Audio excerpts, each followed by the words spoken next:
Good morning, good afternoon, good evening दोस्तों। Kevin Lopez back from personal tutor. Standard 11th geography हम लोग topic पढ़ रहे हैं, प्लेलिस्ट चल रही है। चैप्टर जो आज हम देखने वाले हैं that is unit 3 interiors of the earth. The topic that we will be studying today is earthquake. भूकंप क्या है एग्जैक्टली ये भूकंप, क्यों आते हैं ये भूकंप? सी, हम इनडायरेक्ट सोर्सेस, हमें ये पता है कि एक अर्थक्वेक से हमें अर्थ की साइस्मिक एक्टिविटीज़ के बारे में बहुत कुछ पता चलता है, हमें अर्थ के फॉर्मेशन के बारे में बहुत कुछ पता चलता है। लेकिन ये अर्थक्वेक होते क्यों है? Why does the earth shake? So let us understand. हमारी अर्थ की जो क्रस्ट है it is very uneven, it is unstable my friend, because of the boiling core, the magma that is present inside the earth. अगर हम बात करें crust है, mantle है, then outer core, inner core. Outer core जो है वो बड़ा ही अनस्टेबल है, it is filled with liquid magma. इस कारण से जो ऊपर का जो स्ट्रक्चर है it keeps on shifting. It's just like a boiled egg. आप अगर एक बॉइल्ड एग देखेंगे तो अंदर का जो चीज़ है, अंदर की चीज़ काफ़ी सॉफ्ट रहती है एंड इस कारण से जो क्रस्ट रहती है अनस्टेबल रहती है, आप उसे बहुत ईजिली शिफ्ट कर सकते हैं। अब ये जो कवर होता है दोस्तों, ये कहीं ना कहीं लॉक होता है। एक्चुअली हम देखें तो ये फॉल्ट्स कहते हैं इन्हें। ये जो क्रैक्स होते हैं ना इसमें क्रस्ट में, दे आर कॉल्ड फॉल्ट्स। और ये जो फॉल्ट्स होते हैं they are basically sharp breaks of crystal rocks. जो क्रिस्टल रॉक है वो कहीं से शार्पली अब्रप्टली टूट गया है।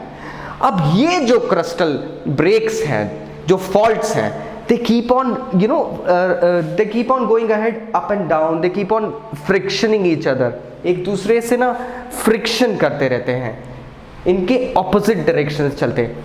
अब ये जो ओवरलेइंग रॉक स्ट्रेटा जो है, जो क्रस्ट का जो रॉक है, वो कहीं ना कहीं इस फ्रिक्शन को लॉक करके रखता है दोस्तों।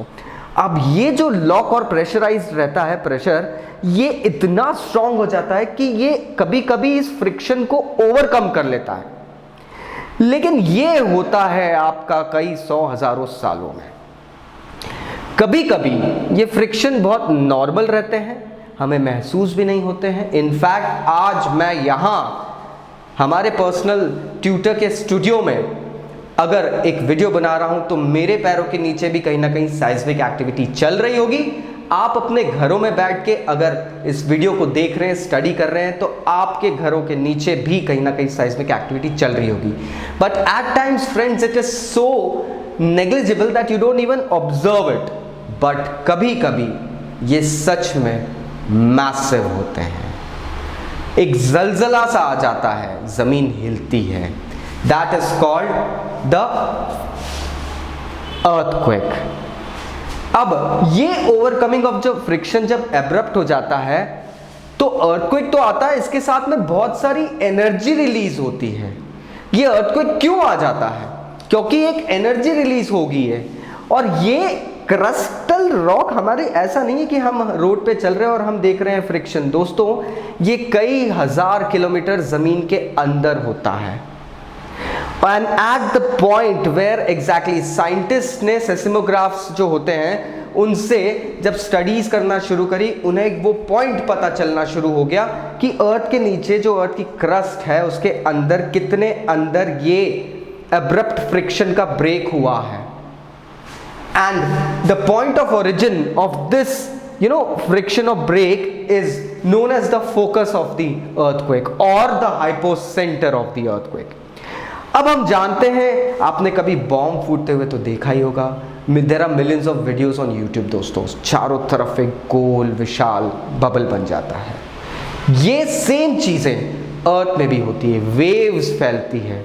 ये वेव्स जब फैलना शुरू करती है, ये देखिए दो प्लेट्स हैं, इन दो प्लेट्स के कारण जब वेव्स, ये प्लेट 1 है एंड ये प्लेट 2 है, जब इन दो प्लेट्स के कारण जब फ्रिक्शन होता है एंड जिस पॉइंट पे ये फ्रिक्शन रिलीज हुआ है that is known as point of origin my friends, the focus और the hypocentre. And when these waves reach the surface of earth, जो पॉइंट पहली वेव का टच करता है अर्थ पे, that causes the massive destruction and that is known as the epicentre. So please keep in mind these facts, that these are the two main things that can be asked in examination, my friends. I hope अब ये topic clear हुआ होगा. फिर भी अगर कोई doubt है नीचे कमेंट बॉक्स से कमेंट करना मत भूलेगा. I'll be going ahead and replying back. Thank you very much. I'll see you again. Take care. Bye bye.